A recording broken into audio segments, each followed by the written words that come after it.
बिस्मिल्लाहिर्रहमानिर्रहीम। आज तक के मुअज़्ज़ज़ नाज़रीन अस्सलाम वालेकुम।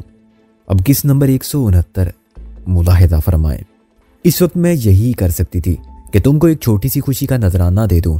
मेरे इख्तियार में भी यही था। जब वक्त हमारे साथ होगा तो मैं अपनी हर खुशी तुम्हारी नज़र कर दूंगी और वो वक्त ज़रूर आएगा। एतमाद की ये दौलत तुमने मुझे बख्शी है। मोहब्बत की सनमोल ख़जाने के बदले जो तुमने बिन मांगे मेरी झोली में डाल दिया। मेरा ये यकीन नजराना क्या है, फिर तुम खफा क्यों हो? क्या मुझे तुम्हारे लिए इतना करने का भी इख्तियार नहीं है? फिर वो यकलख्त गायब हो गई और मैंने खुद को मोहसिन के रूबरू पाया, जिसकी नज़र में मेरे लिए मुलामत थी मेरे इस सलूक पर जो मैंने राबिया के साथ रवा रखा था। मैंने उसके दिल को अपने तंज के तीरों से छिलनी कर दिया था। मैंने उससे कहा था कि आज वो अपने नफ़े नुकसान के मुतल्लिक सोचने लगी है। मैंने उससे कहा था कि आज उसे अपने घर के तबाह होने का दुख है और मैंने उसे कहा था कि आज उसके रवैये में मेरे लिए बेरुखी और बेइल्तफाती है। और ये सब मैंने ऐसे वक्त में कहा था जब वो मेरे लिए खुशियों का एक बहुत बड़ा सौदा कर रही थी। चुनाचे वो रोती रही थी, लेकिन उसने फिर भी मोहसिन को ये नहीं बताया कि वो क्या कर रही है। आहिस्ता आहिस्ता बहुत सी बातें मेरी समझ में आने लगी। मंजर ने मुझसे कहा था कि राबिया फ़िलहाल मेरे पास रहेगी क्योंकि उसे कुछ ज़रूरी काम निपटाने हैं। उसने राबिया की लीगल फर्म का इंतज़ाम संभालने का जिक्र किया था और ये कहा था कि राबिया को वो कोठी बेचनी है जो खाली पड़ी है। उसने ये भी दलील दी थी कि राबिया को सुकून और आराम की ज़रूरत है क्योंकि वो औरत साथ है और हमारी पुरखतर मुहिम जू और हंगामा खेज ज़िंदगी में वो हर कदम पर हमारे साथ नहीं चल सकती। उसका नर्वस ब्रेक डाउन होने वाला है और मुझे चाहिए कि मैं खुद गर्जी से काम ना लूँ, उसे कुछ दिन के लिए बख्श दूँ। मंजिल ने सब बकवास की थी। वो जानता था कि राबिया क्या करना चाहती है और राबिया ने उसे मना कर दिया था कि वो मुझे कुछ मालूम ना होने दे, वरना मैं उसके इरादों की राह में खाइल हो जाऊँगा और उसे वो सब नहीं करने दूंगा जो वो करना चाहती है। आराम का महज बहाना था। अगर मैं साथ रहता तो वो ये सौदा कैसे करती? यही वो ज़रूरी काम थे जो उसे मुझसे छुप कर करने थे। तुम सबको क्या हो गया है? मैंने तो ऐसी वैसी कोई बात नहीं की थी। बूढ़े की आवाज़ मुझे फिर हकायक की दुनिया में खींच लाई। तुमने इस ख्वाहिश का इजहार किया था कि तुम दुगनी कीमत भी दे सकते हो इस मकान की। यस सर, मैंने ये कहा था। मैंने गहरी सांस लेकर कहा, लेकिन हकीकत ये है कि मैं इसकी आधी कीमत भी नहीं अदा कर सकता। यह महज एक ख्वाहिश थी और ख्वाहिशात का क्या है, वो बेलगाम और मूज और घोड़ों की तरह होती हैं। क्या आपने इस मकान का इख्तियार दिया था? नहीं, इख्तियार तो दिया नहीं था। वो बोला देने का इरादा था। कुछ ब्रोकर थे जो कभी कभी कोई पार्टी ले आते थे। जब वो वकील, क्या नाम है उसका, अब्दुल वदूद मंजिर। मैंने कहा यह बिल्कुल गैर इरादी हरकत थी कि मेरी ज़बान पर मंजिर का नाम आ गया था। यस, क्या तुम जानते उसे? बूढ़े ने कहा।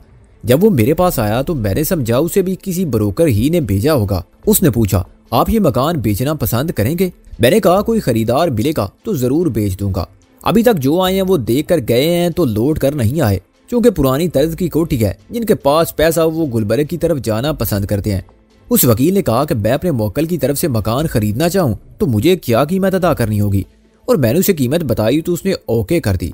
इससे पहले जो लोग आए थे उन्होंने बारगेन करने की कोशिश की थी और ब्रोकर ने मुझसे कहा था कि मैं बारगेन का मार्जिन रखूं, क्योंकि खरीदार मुंह मांगी कीमत देनी पसंद नहीं करते, वो कम जरूर कराते हैं। मैंने उस वकील को कीमत ज्यादा बताई थी, तकरीबन 50,000 रुपए कम कर सकता था मैं, लेकिन उसने बिल्कुल इसरार नहीं किया तो मैं क्यों बोलता। जाहिर है वो अपनी खुशी से दे रहा था, किसी दबाव के तहत ज्यादा कीमत नहीं दे रहा था। आप इतने यकीन से कैसे कह सकती हैं कि वो किसी दबाव के तहत ये सौदा नहीं कर रहा था? मैंने कहा आपने खुद ही अभी कहा कि दबाव जज्बाती भी हो सकता है, किसी मनपसंद चीज को हर कीमत पर हासिल करने का जुनून। हाँ, मगर उसने जाहिर नहीं होने दिया, फिर मुझे कैसे मालूम हो सकता था? वो बोला गालिबन आप तो कहीं जा रहे थे, हमारी वजह से रुक गए। मैंने कहा ओह नो, मैं कहीं भी नहीं जाता। मैं एक बूढ़ा फालतू आदमी हूँ, दुनिया बहुत मसरूफ है। वो बोला आज तुम लोग आ गए तो कुछ बातें कर लें। अफसोस ये है कि मैं तुमको कुछ पेश नहीं कर सकता। चाय काफी सब है, लेकिन एक नौजवान है यहाँ, वो सुबह काम पर चला जाता है और फिर शाम को आता है। यहाँ सर्वेंट क्वार्टर में उसे जगह दे रखी है। वो मेरे लिए नाश्ता बनाता है और दोपहर का खाना पका कर रख जाता है। रात को मैं कुछ नहीं खाता, मैं उसको नौकर नहीं समझता। इसकी जरूरत नहीं। मैंने कहा बस हम आपसे मिल लिए और आपने हमें अंदर आने की इजाजत दे दी। यही इखलाक चाय और काफी से बेहतर है। हम थोड़ी देर में चले जाएंगे। क्या आपको याद है कि वजीर खान का अटार्नी कौन था? हाँ, ज्यादा पुरानी बात नहीं है, ये कि उसको किसी ने कत्ल कर दिया। वो बोला मैंने अखबार में पढ़ा था, उसका नाम मीर शराफत अली। वजीर खान तुम्हारे वालिद थे तो उन्होंने मकान क्यों बेचा था? ये हालात ही होते हैं जो आदमी को अपना घर, अपना शहर, यहाँ तक कि अपना वतन छोड़ने पर मजबूर कर देते हैं। सर, मैं यहाँ होता तो वो अटार्नी भी क्यों मुकर्रर करते? मैं खुद बेच सकता था मकान को और शायद बचा भी सकता था, लेकिन मैं हजारों मील दूर लंदन में था। मैंने कहा किस लिए गए थे तुम लंदन में? वो बोला। अपनी जान बचा के भागा था। मैंने कहा, या मेरी जिंदगी के बहुत दुश्मन पैदा हो गए थे। और तुम्हारे वालिद, उनके साथ कौन था? कोई नहीं था, सिर्फ खुदा था। मैंने कहा, तुमको शर्म आनी चाहिए, जवान आदमी थे, बूढ़े बाप को छोड़कर चले गए थे। वो बोला, जिंदगी बहुत अजीज थी तुमको, और अगर थी तो उनको साथ ले जाने में क्या हर्ज था? मैंने शर्मिंदगी से सर झुका लिया। मुझे इतना वक्त ही नहीं मिला। उन्होंने जिद करके मुझे फौरन रवाना कर दिया था और मेरी नहीं मानी। मेरी अदम मौजूदगी में दुश्मनों ने उनसे बदला लिया। तुम्हारा मतलब है उनको कत्ल कर दिया गया? वो चौंक कर बोला, यस सर। उन्होंने मेरे फरार का जिम्मेदार उन्हें करार दिया। मैंने कहा, फिर वो मुझे कत्ल करने लंदन पहुंच गए तो मैं यहाँ भाग आया। तुमको मकान की फरोख्त से हासिल होने वाला रुपया मिला? वो फिक्रमंद होकर बोला, अभी तो बहुत कुछ नहीं मिला सर, मेरे दुश्मन भी नहीं मिले। मैंने कहा, मैं चाहता हूँ आप मेरे यहाँ आने का जिक्र किसी से ना करें। ये ना हो कि खबर मेरे दुश्मनों तक पहुंच जाए और वो आपको परेशान करें, आपकी जान के ख्वाह मुख्वाह दुश्मन हो जाएं। वो उनसा, मुझसे दुश्मनी करके किसी को क्या मिलेगा? फिर भी तुम कहते हो तो मैं किसी से बात नहीं करूंगा, मगर तुम यहाँ उनसे छुप कर कहाँ रहोगे? और तुम आए क्यों हो आखिर? वो बोला, बस अपने मामलात खत्म करके मैं वापस चला जाऊंगा। मैंने कहा, इस बूढ़े को सलाहकायक बताना कुछ मुनासिब ना था, लेकिन इसको खामोश रखना भी जरूरी था। चुनाचे मैंने काबिल कबूल झूठ पर मबनी खालात की कहानी सुनाई और उन्हें मुतमईन कर दिया। तुम्हारा छोटा भाई बहुत कम गो है। उसने कहा, जी बचपन ही से कुछ ऐसा है। मैंने कहा, जब बोलता था बूंगी मारता था और मेरे वालिद की या किसी और की बेइज्जती हो जाती थी। इसको जूते पड़ते थे, बाद में इसको कम्प्लेक्स हो गया और इसने बात करनी ही छोड़ दी लोगों से। इसको पीर मोला बख्श ले जाने का ख्याल है या पागल खाने? व्हाट नॉनसेंस, तुम लंदन में रहे और बातें ऐसी करते हो। पागल खाने में नहीं, इसे नफ्सियाती इलाज के लिए किसी क्लिनिक में दाखिल करा दो। वो बोला, यही करना पड़ेगा। मैंने गुस्से से मोहसिन को घूरा, जो मेरी बात पर अंदर ही अंदर खोल रहा था, मगर सूरज से सचमुच अहमक नजर आने की कोशिश में मसरूफ था। चलो अमीर खान, तुम जाओ खोजी के साथ, इनकी गाड़ी वापस करो, ये तुमको होटल में छोड़ देंगे। मैं होटल में नहीं रहूंगा, मोहसिन बोला। लड़के मुझे तंग करते हैं। हॉस्टल में नहीं अहमक, होटल में, ओरिएंट होटल में। मैंने कहा, तुम चलो मैं आता हूँ, देर ना करना वरना मैं भूख से मर जाऊंगा। मोहसिन उठते हुए बोला। वो मेरा मतलब समझ गया था। तुम इंतजार मत करना, खाना खा लेना। मैंने कहा, मुर्गी खाऊं या मुर्गा? मोहसिन ने मासूमियत से कहा, जो तुम्हारा दिल चाहे खा लेना, मगर अब मेरा सर मत खाओ। जाओ, मैंने दुरुस्ती से कहा और मोहसिन सहम कर निकल गया। डैडी ये तय ना कर सका कि वो क्या करे। हमारी बेसुरूपा बातों पर हंसने से पहले उसने हमारी सूरतों की संजीदगी को देखा तो उसे भी खामोश रहना पड़ा। वो दोनों खामोशी से चले गए। तुमको अपने छोटे भाई के साथ नरमी का बर्ताव करना चाहिए, बूढ़े ने उनके जाने के बाद कहा। वो माजूर है, बाज़ औक़ात में बर्दाश्त नहीं कर पाता। मैंने शर्मिंदा होकर कहा, जब तुम्हारे वालिद का इंतकाल हुआ तो ये कहाँ था? बूढ़े ने अचानक कहा, इसे हमने पहले ही कराची भेज दिया था। मैंने कहा, एक रिश्तेदार के पास, उसे कुछ मालूम नहीं था। अभी भी मैं बहुत सी बातें इसके सामने नहीं करता, कई दूसरों से ना कहता फिरे। मैंने इसलिए उसे रवाना कर दिया है कि मुझे आपसे एक ऐसी बात करनी थी। ये बताइए, जब आपने ये कोठी खरीदी थी तो कभी ऐसा हुआ कि आपने किसी ट्रक को अंदर आते जाते देखा हो? वो चौंका। कभी का क्या मतलब है? एक ट्रक हर रोज अंदर खड़ा होता था। अब भी होता है? अब भी होता है, मैंने चौंक कर कहा। कहाँ? मेरा मतलब है गैराज में तो ट्रक की गुंजाइश नहीं है। गैराज में नहीं, ट्रक बाहर खड़ा होता है। उसने हाथ से इशारा किया। दरअसल वही नौजवान जो मेरे साथ रहता है और मेरा काम कर देता है, ट्रक ड्राइवर है। अच्छा, तो फिर ट्रक यहाँ क्यों खड़ा करता है? कंपनी के पास जगह नहीं है क्या? मालूम नहीं, मगर उमूमन ऐसा ही होता है। वो बोला, कंपनी को इस पर एतराज नहीं होता कि ड्राइवर ट्रक को अपने पास रखे। इससे ड्राइवर को आने जाने की सहूलत रहती है। आपने कहा था कि ड्राइवर सुबह शाम आपके लिए खाना पका जाता है। मैंने कहा, क्या वो सिर्फ दिन में ट्रक चलाता है? उमूमन ट्रक रात को भी चलते हैं। उन्हें माल एक शहर से दूसरे शहर ले जाना होता है। कराची तक फेरा हो तो वो हफ्ता हफ्ता लोड कर नहीं आते। हाँ, लेकिन सब ट्रक शहर से बाहर नहीं जाते, कुछ अंदर लोडिंग में इस्तेमाल होते हैं। वो बोला, और जिस सवाल का जवाब मैं तलाश कर रहा था वो मुझे मिल गया। दिलावर एंड कंपनी का ये ट्रक बाल को फैक्ट्री से कसरे जमशेद के गोदाम तक और यहाँ से गामेशाह तक ले जाने के लिए मखसूस था। वो दूसरा ट्रक था जिसमें ताफूर रहमत कबाड़ी रवाना हुए थे और कराची के किसी सेठ करीम बाई को सामान पहुंचाने निकले थे। क्या वो कोई पुराना ट्रक है? और क्या उसका नंबर LE131? हाँ, बिल्कुल यही नंबर है। तुम जानते हो उस ट्रक ड्राइवर को? वो खुश हो के बोला, जानता हूँ, मैंने आहिस्ता से कहा, लेकिन ये कोई अच्छी बात नहीं, मेरे लिए बहुत खतरनाक बात है, क्योंकि वो मेरे दुश्मनों में शामिल है। अगर वो मुझे देख ले तो इसी वक्त कत्ल कर देगा। बूढ़े ने गैर इरादी तौर पर उंगली से सीने पर सलीब बनाई। होली गॉड, वो ऐसा आदमी लगता तो नहीं।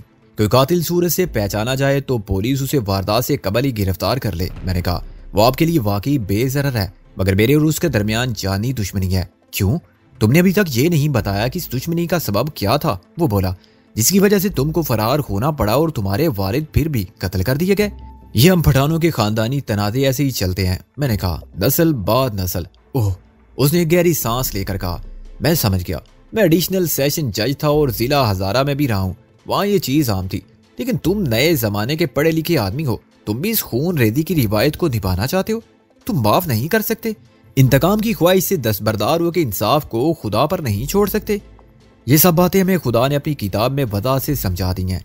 उसने सलूक, अफू व दर गुजर में कितना सवाब है, यह हमारे नबी सल्लल्लाहु अलैहि वसल्लम और सहाबा इकराम रज़ी अल्लाह अन्हुम अजमाइन अपने अमल से साबित कर चुके हैं। मैंने कहा, फिर अंग्रेज ने 150 साल तक अपने निज़ाम इंसाफ को हम पर मुसल्लत किए रखा और समझाने वाले हमेशा समझाते रहे, मगर रिवायत अपनी जगह बरकरार है। मैं अकेला क्या करूं? मैं तो उन्हें माफ कर दूं, लेकिन वो मुझे बख्शने वाले नहीं हैं।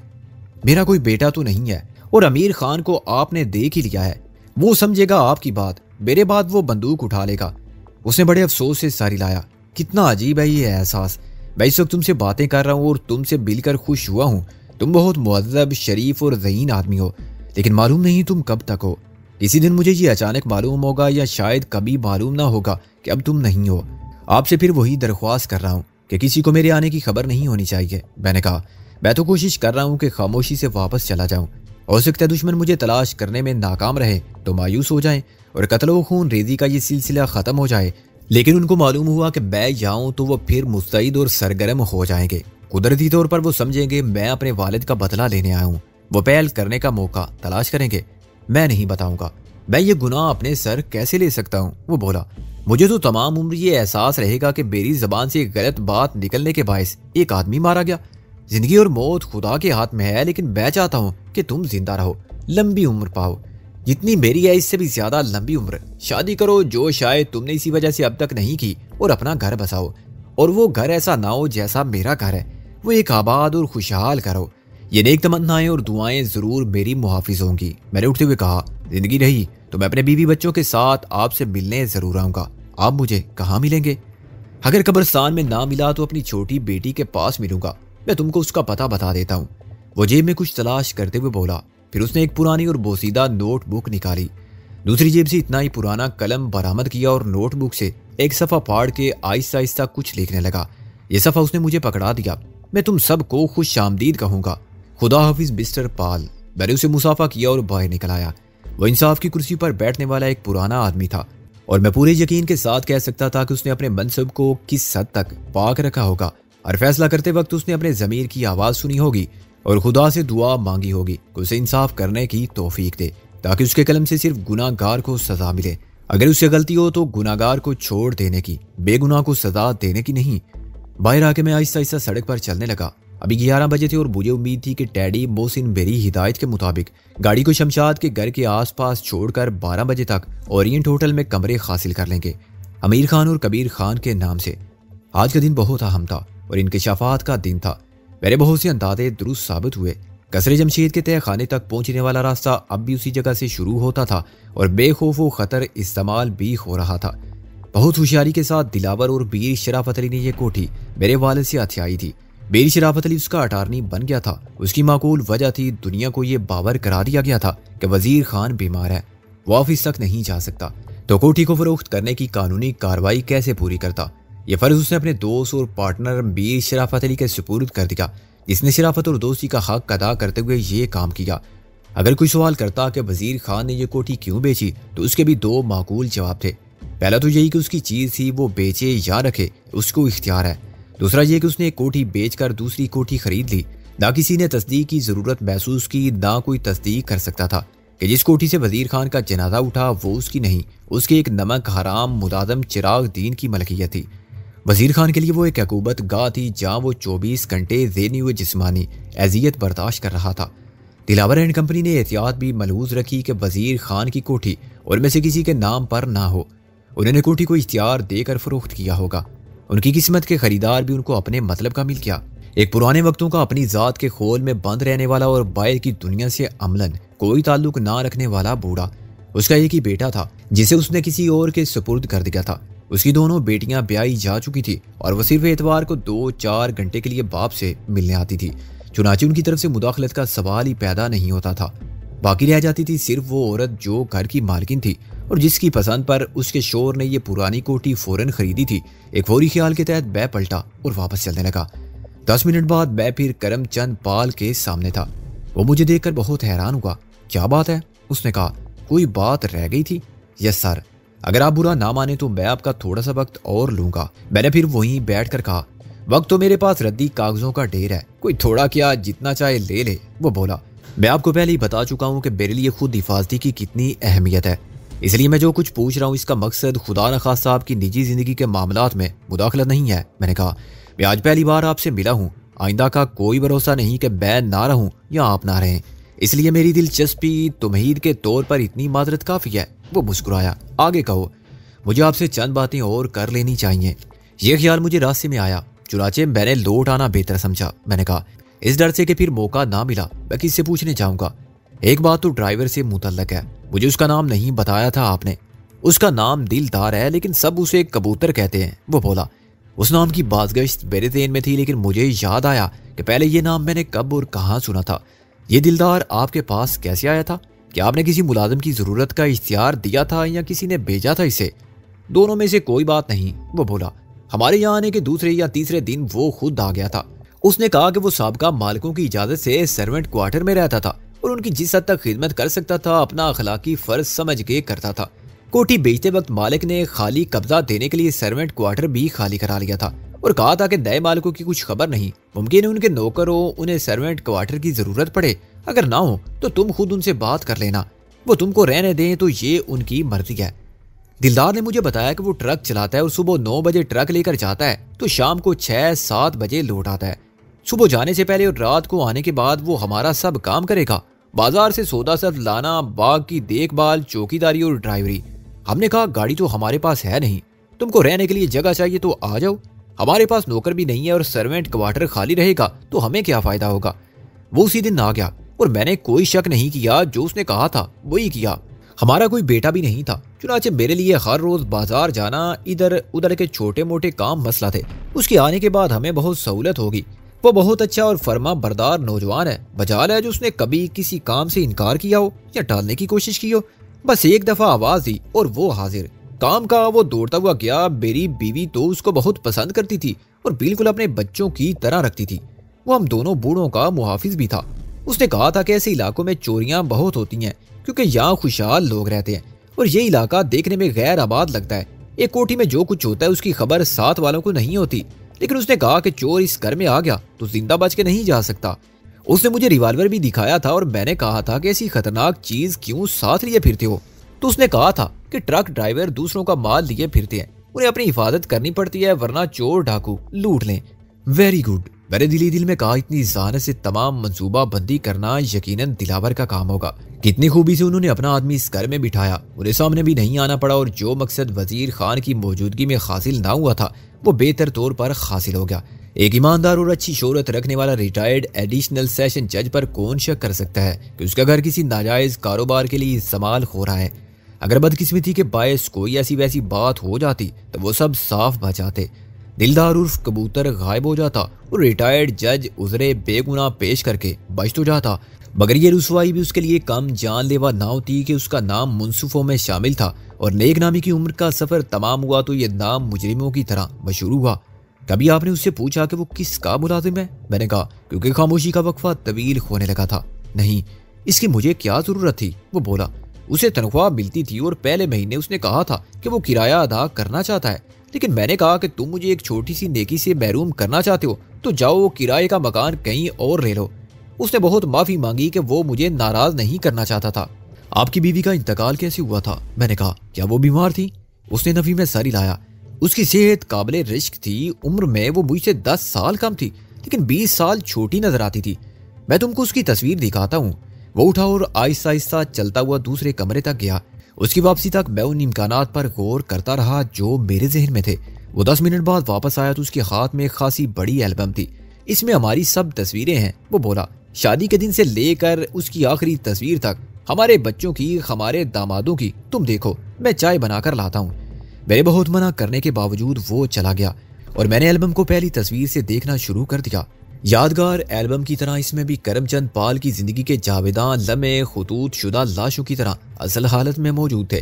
पहली तस्वीर सन 1924 की थी, जिसमें नौजवान हैंडसम और स्मार्ट करमचंद पाल दूल्हा बना अपनी बेहद हसीन और जमील बीवी की बाहों में बाएं डाले खड़ा था। उसने बेहतरीन सूट पहन रखा था और टाई बांध रखी थी। उसकी सजी सजाई दुल्हन सफेद लिबासी और रूसी में थी और वो तमाम नोबियाता जोड़ों की तरह इंतहाई पूरे एतमाद, मसरूर और एक दूसरे की रफाकत पर नाज़ा नजर आते थे। मैं सफ़े पलटता गया और वक्त आगे बढ़ता गया। जिस नौमौलूद की तस्वीर मैंने माँ की गोद में देखी थी, उसे मैंने अपने बच्चे को गोद में लिए देखा। इस एल्बम में उनकी पूरी जिंदगी की कहानी महफूज थी और मैंने एक अजीब सा कर्म महसूस किया। आदमी घर किस लिए बसाता है? इस उम्र में तन्हाई का दुख उठाने के लिए।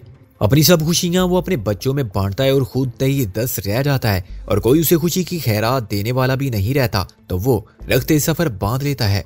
ये जिंदगी इसी तरह गुजरती थी। हमको इससे खुशियां हासिल हुई और हमने वही खुशियां आगे तकसीम कर दी। हमसे पहले हमारे वालिदैन ने यही किया था और हमारे बाद हमारे बच्चे भी यही करेंगे। माफ करना, मैं जरा काहिल हूँ। वो चाय का एक मग मेरे सामने रख कर बोला, एक तो मुझे यही बुढ़ापे का मर्द है, लेकिन ज़ियाबतस की वजह से मैं चल फिर नहीं सकता। कभी कभी हिम्मत कर लेता हूँ चाय बनाने की। यह तस्वीर कितनी पुरानी है? मैंने कहा, आपकी बीवी की वफात से कितना अरसा कबल ली गई थी? शायद 2 महीने पहले। वो मेरे साथ बैठकर बोला, तुमने देखा इसकी उम्र का सही अंदाजा नहीं होता। इसको इतनी जल्दी मेरा साथ नहीं छोड़ना चाहिए था।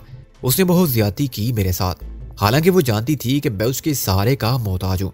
उसकी मदद के बगैर कैसे जीऊंगा मैं? आपको यकीन है कि उन्हें कोई बीमारी नहीं थी? मैंने चाय का घूंट लेकर कहा और तस्वीर पर नजर रखी। मरियम की सेहत वाकई अच्छी थी। बाज़-औक़ात ब्लड प्रेशर या हार्ट ट्रबल का पता नहीं चलता। उसने बड़े यकीन के साथ नफी में सारी लाया। मेरा दोस्त था डॉक्टर करमानी, सिविल सर्जन रहा और रिटायर होने के बाद प्रैक्टिस करता रहा। अभी साल भर पहले इंतकाल हुआ है उसका। वो हमारा फैमिली डॉक्टर था। जबरदस्ती मुझे और मरियम को हर 6 माह बाद चेक करता था। कहता था तुम इस उम्र को पहुंच चुके हो जहां ये जरूरी है। उसने सबसे पहले ब्लड शुगर लेवल ज्यादा होने पर खबरदार किया था और मेरे खाने पीने पर पाबंदी लगाई थी। मगर मैं बहुत बेपरवाह हूँ। मैं सब कुछ खाता रहा, दवाइयाँ भी। वो अंसा, और नतीजा जाहिर है यही निकला कि ज़ियाबतस का रोग लग गया। वैसे भी मेरे खानदान में मोरूसी है ये, लेकिन मरियम बिल्कुल सेहतमंद थी। उसका ब्लड प्रेशर कई साल पहले थोड़ा सा कम हुआ था, लेकिन बहुत जल्द नॉर्मल हो गया था। दिल जरा भी अब नॉर्मल होता तो सबसे पहले करमानी को फिक्र होती। वो हमेशा कहता था कि सेहत को बरकरार रखो मरियम, और जरूरी नहीं कि आदमी बूढ़ा हो तो बीमार भी हो। वो यूरोप और अमेरिका की मिसालें बहुत देता था जहाँ लोग सेहत की अहमियत के ज्यादा कायल हैं। उसके बावजूद आपकी बीवी का इंतकाल हो गया। क्या उन्हें अचानक किसी भोलक मर्द ने आ लिया था? करमचंद पाल ने पूरे एतमाद से इनकार किया।